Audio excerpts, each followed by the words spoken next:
gente, bom dia.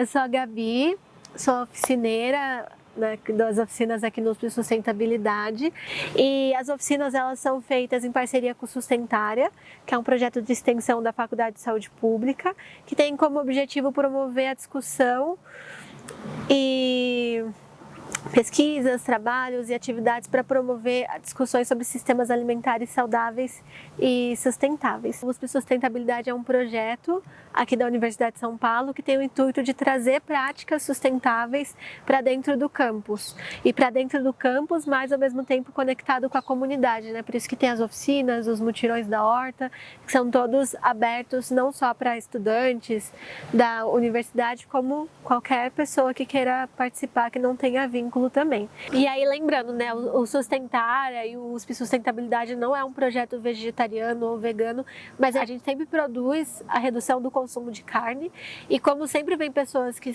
têm essa alimentação ou vegetariana ou vegana, as nossas preparações sempre seguem esses preceitos também. A nossa oficina hoje vai ser sobre mandioca. Já é a terceira edição que a gente faz sobre mandioca nas oficinas aqui do USP Sustentabilidade, porque é um tema assim que sempre tem mais coisa a falar e que o pessoal se interessa bastante, que até como uma forma de, a gente fala muito sobre saudar a mandioca, né, enaltecer ela, então a gente gosta de trazer ela para esses espaços, né, de discussão. A mandioca acaba tendo muitos nomes, né, e em alguns lugares eles são sinônimos, em outros lugares não, porque aqui em São Paulo, eu acho que se a gente for no mercado e querer encontrar mandioca, a gente pode chamar por mandioca, macaxeira, aipim, que vão oferecer o mesmo alimento pra gente, né? Então, tem bares que você vai comer e vai ser o aipim frito. Tem lugares que você vai comer e vai ser a mandioca frita. Tem lugares que você vai e vai ser a macaxeira. Só que se você pôr um prato, pelo menos em São Paulo, né? Se você pôr um prato do lado do outro, é a mesma coisa. Só que aí, pelo João, que o João falou, é diferente, né? Você quer falar um pouco pra gente, João, dessa diferença? Você pega as folhas, né, da macaxeira e da mandioca, é muito parecida, mas aquele que é da zona rural, ele consegue detectar, saber a diferença, né? Isso é quem é da zona norte e nordeste do Brasil, né? A mandioca é aquela que faz a farinha, porque ela é tida como brava, tá escrito até brava mesmo assim no som, né? Ela até mata a pessoa, né? Se eu for num restaurante nordestino, eles vão falar macaxeira. Porque eles têm na mente que a mandioca é algo nocivo para o ser humano. Ninguém come a mandioca. Mas como o pessoal da zona urbana, as grandes capitais, São Paulo, a zona urbana, fala mandioca porque ele não tem acesso à folha em si, à planta. Então, por isso que ele fala mandioca, né? Mas na zona rural é macaxeira para diferenciar. Legal, né? Porque é algo que, pelo menos para mim, era mais o nome que usava de acordo com a cultura.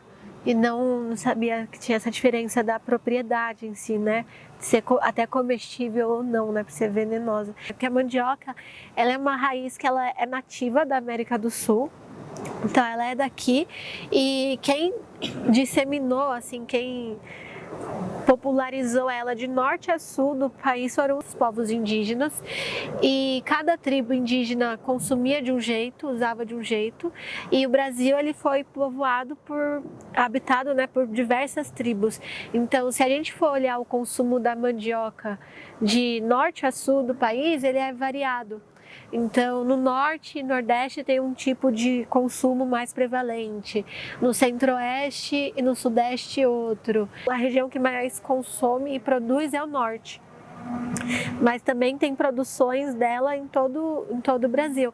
Eu não sei, inclusive, se vocês conhecem, tem um bairro que chama Bairro dos Mandioqueiros aqui em São Paulo, que eu conhecia, fiquei sabendo porque eu fiz o meu mestrado, ele foi sobre o ato de cozinhar. Então eu estudei sobre os significados do ato de cozinhar num grupo de agricultura urbana da zona leste do estado de São Paulo, da cidade de São Paulo.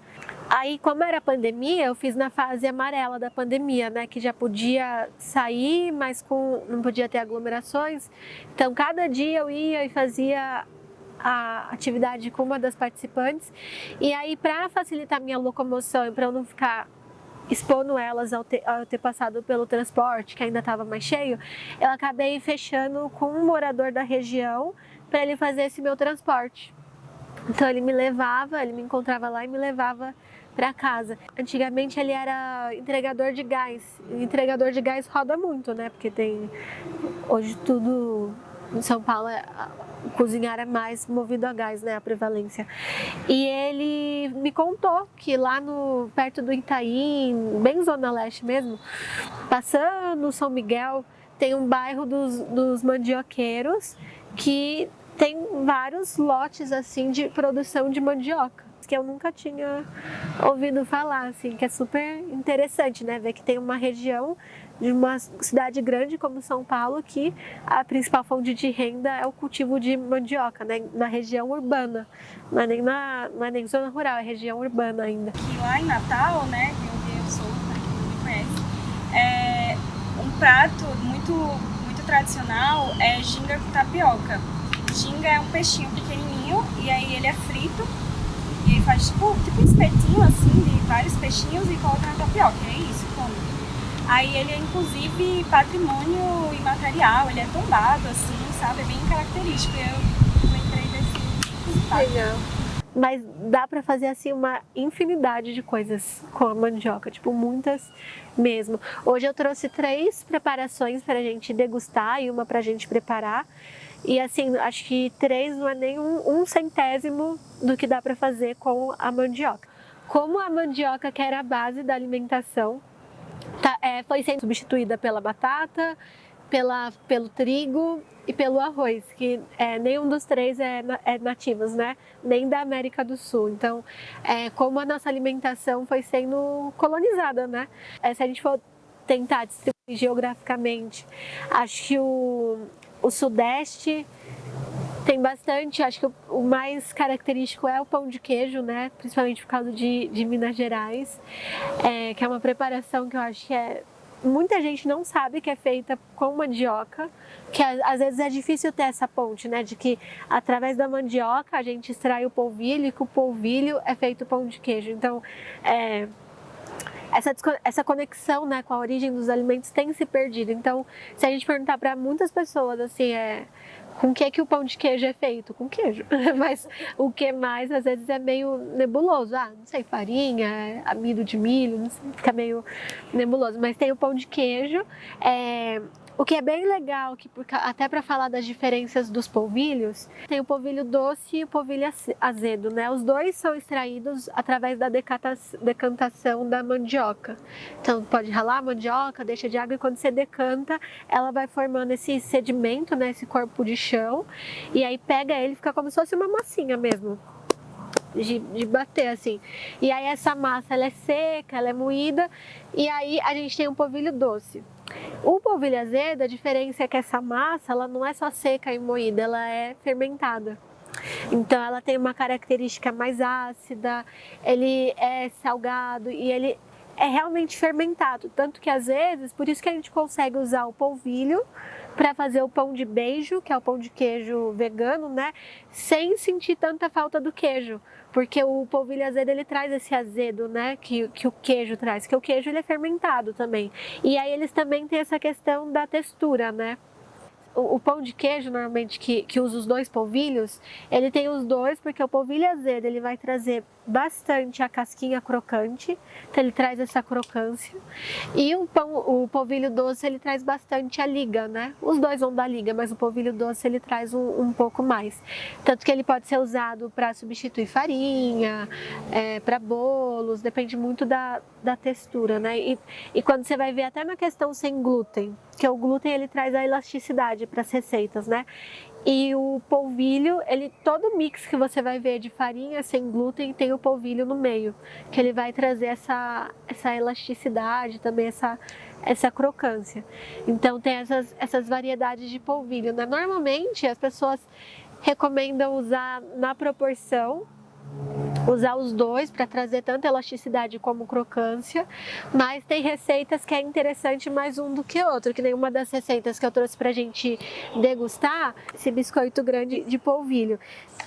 Vai 1 xícara de polvilho azedo, aí você deixa 1 xícara de água só para ir formando liga, e aí coloca 2 colheres de óleo.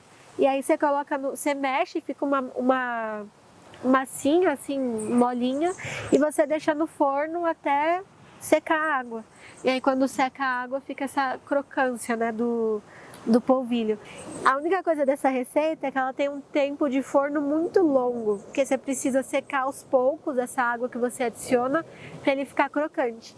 Então não compensa você fazer só por fazer. Uma receita legal é tipo, vou assar um bolo, vou assar uma carne, e você coloca junto para aproveitar o fogo, que é para ele ficar nessa textura aqui bem crocante, vai mais ou menos 1 hora de forno. É bastante, né? O Sudeste fica bastante nisso do pão de queijo, no biscoito de polvilho.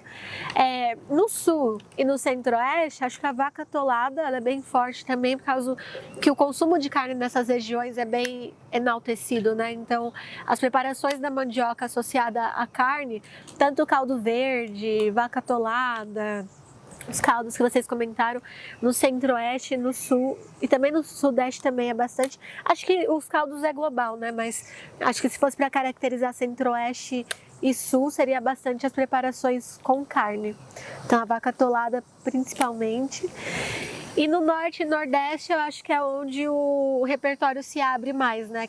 Acho que é onde tem uma amplitude maior de preparos. Então tem o bom bocado, tem o bolo Souza Leão, que é patrimônio cultural, tem a preparação que a Fê falou que eu nem conhecia, que também é um patrimônio, tem o bolo mané pelado, que também é um patrimônio, tem assim uma infinidade de preparações, tem a mandioca, aí tem o beiju, a mandioca não, né? Tem a tapioca, aí tem o beiju, aí tem o beiju que é enroladinho, tem o beiju que é as placas, então tem muitas preparações. Tem o sagu no Sul também, que é bem comum, e aí é legal falar desse bubble tea, porque as pessoas não têm ideia do que seja, e é mandioca. É feito com mandioca, essas bolinhas, né? Aí, uma das oficinas que a gente fez muito legal, que a gente fez um sagu salgado. Ficou muito gostoso, era um sagu salgado com ora pronobis, que é uma punk, né? Uma planta alimentícia não convencional, e temperos, né? Então tinha pimenta, a ora pronobis, cúrcuma, e aí você fazia um caldo com essas ervas, e aí você colocava o sagu para hidratar nesse caldo. E fica muito gostoso. E é meio inusitado, porque a gente está acostumado com sagu de vinho, sagu doce. Então, foi uma receita bem legal da gente fazer. Em uma das oficinas, a gente teve como convidada a Jane. A Jane, ela é uma estudiosa sobre mandioca. Ela é nutri também, ela dá muita oficina no Sesc. Sempre que tiver uma oficina no Sesc sobre mandioca, é quase certeza que vai ser a Jane que vai dar. E a Jane, ela vem de uma comunidade ribeirinha do norte. E ela um dia foi lá para visitar, ela ainda tem familiares que moram lá. E aí ela foi cozinhar a mandiocaba, que é um tipo de mandioca, né? E ela deixou num panelão, no fogo mesmo de chão. Inclusive, quem conta um conto aumenta um ponto, né? Pode ser que eu esteja faltando informações. Se a Jana, inclusive, ver o vídeo, a gente faz as correções. Mas aí ela foi pro rio e deixou cozinhar na mandioca. E aí todo mundo foi pro rio. E foi esquecido lá, porque se a gente já esquece as coisas no forno, que é mais rápido, imagine no fogo de chão, né? Que tem todo um tempo a mais de produção, de cozimento, né? E aí ela foi, e aí quando ela voltou, ela olhou, a panela tava tipo assim, marrom. Aí ela falou, putz, queimou. Quando ela viu, ela tinha acabado de descobrir o melado de mandiocaba. Então a mandioca, além de tudo, ainda dá para fazer melado. E é um melado muito gostoso. Ela até trouxe pra gente provar. Ele não parece o melado de cana, ele não parece o ágave, né, que também é um melado, e nem o mel. Ele tem um sabor muito único dele mesmo, assim. Ele é doce? Ele é doce. naturalmente doce. Ele fisicamente, visualmente e fisicamente de textura, ele é igualzinho o melado de cana. Mas o sabor não, é como se a queima não fosse, porque o melado ainda tem um sabor de queimadinho, né, que nem açúcar queimado, mas esse melado não. Ela vem trazendo esse movimento, né, então nas oficinas, em parcerias com os restaurantes, de tornar esse melado mais conhecido, mas é tipo interessantíssimo e como muitas coisas na vida foram descobertas através de um acidente, né. Então tipo, ela ia só fazer uma redução da mandioca e aí ela conseguiu fazer um melado assim, super interessante. E aí eu acho que também tem a tapioca, que é super conhecida, o dadinho de tapioca, que eu acho que era mais no norte e nordeste e desceu para o sudeste, né, e aí virou, acho que tem gente que acha que até uma comida do sudeste que virou uma comida típica de boteco daqui de São Paulo. Que é daqui? Não. É do Nordeste. Ele é a versão salgada do bolinho de estudante. Vocês conhecem o bolinho de estudante? Não. O bolinho de estudante é como se fosse a versão doce do dadinho de tapioca. Ele é muito gostoso. Então, você mistura, que nem o dadinho de tapioca, você vai colocar leite, a tapioca granulada, aí tem que ser a granulada, senão não dá certo. E queijo coalho, né? E aí você mistura tudo, coloca na geladeira para ele solidificar, porque aqueles grânulos vai hidratar.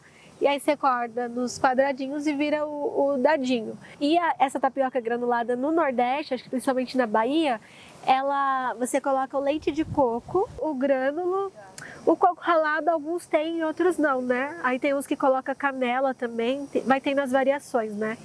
Açúcar, e aí você deixa hidratar.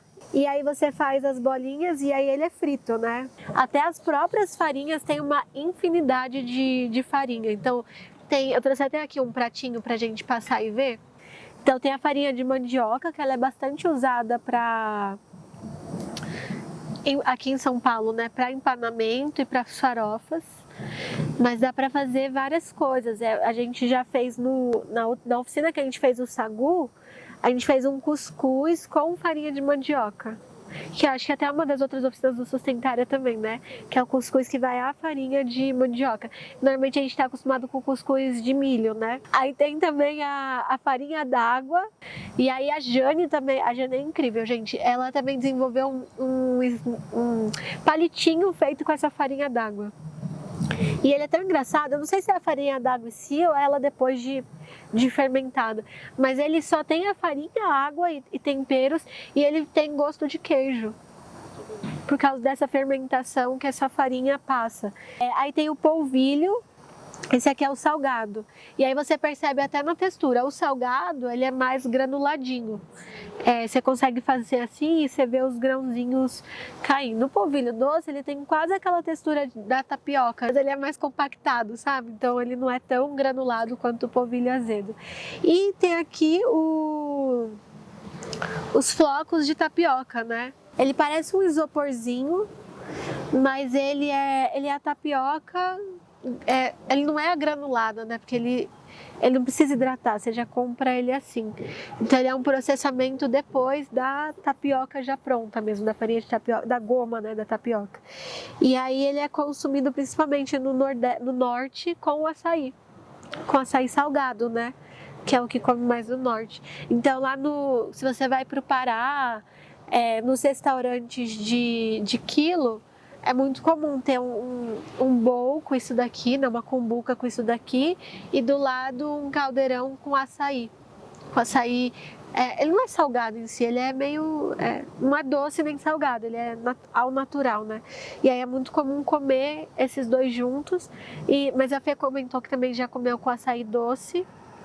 Então é um grânulo que ele vem se popularizando mais, mas aqui pelo menos em São Paulo ainda é pouco comum, né? Tanto que você vai encontrar ele mais em institutos, né? Instituto Feira Livre, Instituto Chão, lugares que trabalham com agricultores pequenos, né? Porque nas grandes marcas é raro você achar. Igual era antigamente o grânulo, a tapioca granulada. Se achava só em Casa do Norte, ou institutos, né, que trabalham com pequenos produtores.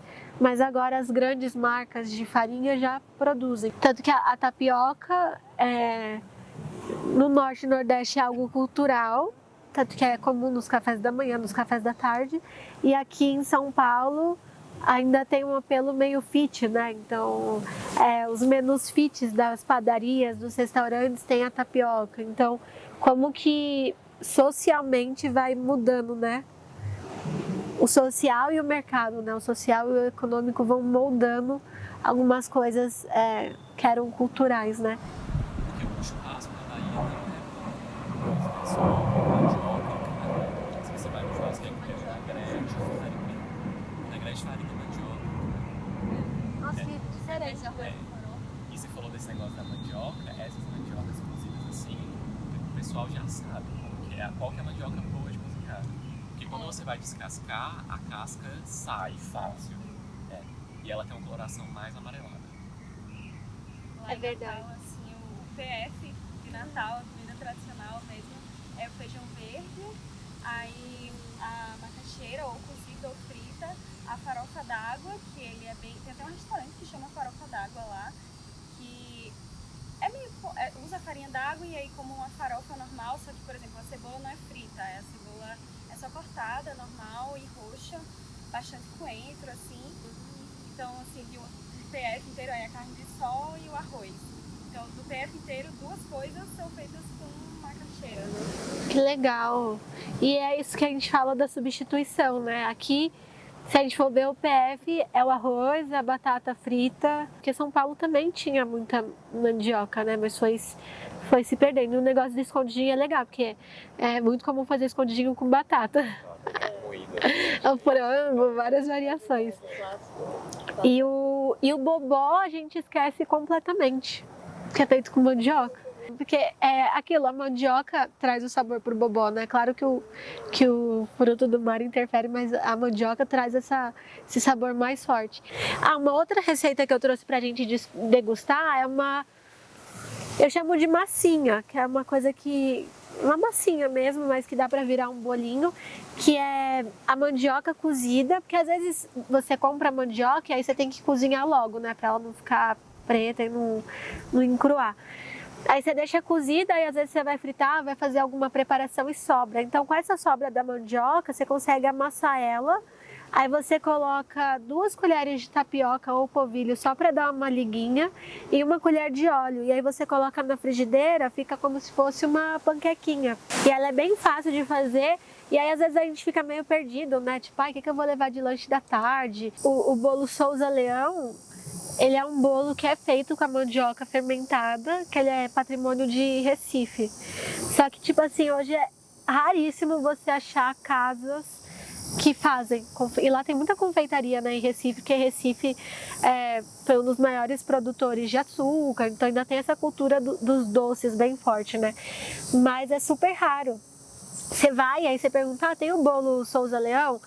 Tem em tal lugar, sabe? Tipo, porque é todo um preparo que tem pra fazer, porque você tem que fermentar a mandioca, então ainda é forte, né? A gente vê que é muito forte, mais forte no norte e no nordeste. A gente teve até no Sustentária uma oficina de puba, só de puba. Se tiver vídeo, nem tudo que a gente fazia era gravado, mas se tiver a gente anexa também nos materiais. Mas aí agora, né, como a gente falou bastante, vamos pra parte prática pra nossa última preparação, que é uma adaptação do bolo mané pelado, que também é um patrimônio cultural tudo do Nordeste, do Norte, né? E o bolo mané pelado, o tradicional, ele vai a mandioca, queijo, ovo, coco e açúcar. Só que a gente sempre tenta optar pela versão sem produtos de origem animal para todo mundo que está na oficina poder experimentar. E aí a gente vai fazer aqui o processo, então ele é bem simples, a gente usa a mandioca crua mesmo e a gente rala a mandioca. Essa receita é muito boa para aproveitar o resíduo do leite de coco, porque às vezes a gente faz leite vegetal em casa e fica com resíduo e não sabe onde usar. Então essa receita é ótima, porque como vai misturar a mandioca com esse resíduo e vai ter o leite de coco, você consegue aproveitar tudo. E aí é só juntar o leite de coco, o açúcar ingredientes que a gente não vai adicionar, porque como isso não vai pro forno agora e ia desestabilizar um pouco, é o óleo, que é 2 colheres de óleo, e o fermento. E aí ele carameliza, assim, o açúcar junto com a própria mandioca. O que faz uma preparação que vai ao forno ficar com esse douradinho, é uma reação que a gente chama de reação de Maillard, que é a proteína com o açúcar, o carboidrato. Que normalmente quem traz é o ovo, né? O ovo e a farinha, o ovo e o açúcar. Então, como não tem, essa caramelização aqui aconteceu principalmente graças ao açúcar, que vai em bastante quantidade, né? Pensando em proporção dos outros ingredientes.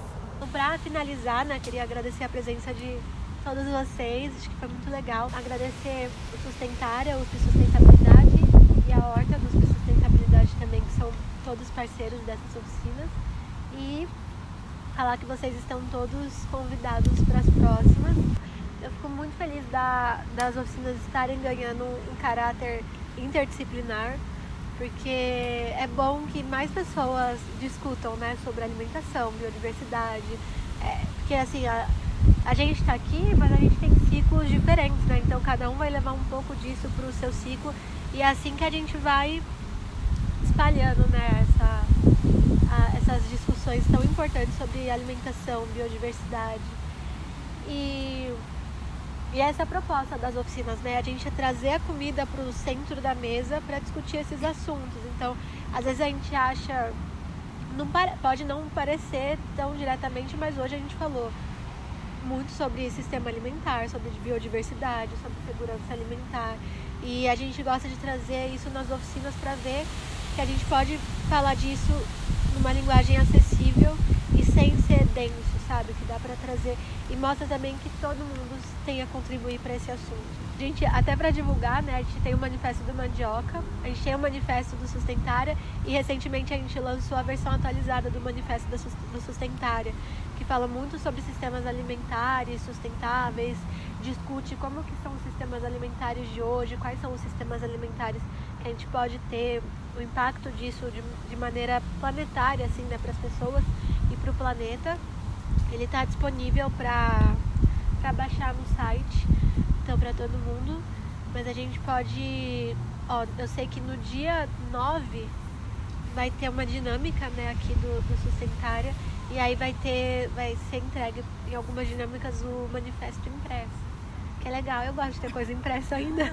Então, se vocês quiserem, ou a gente pode ver também de novo última oficina até distribuir também, mas obrigada a todo mundo, obrigada às meninas sempre, e acho que é isso.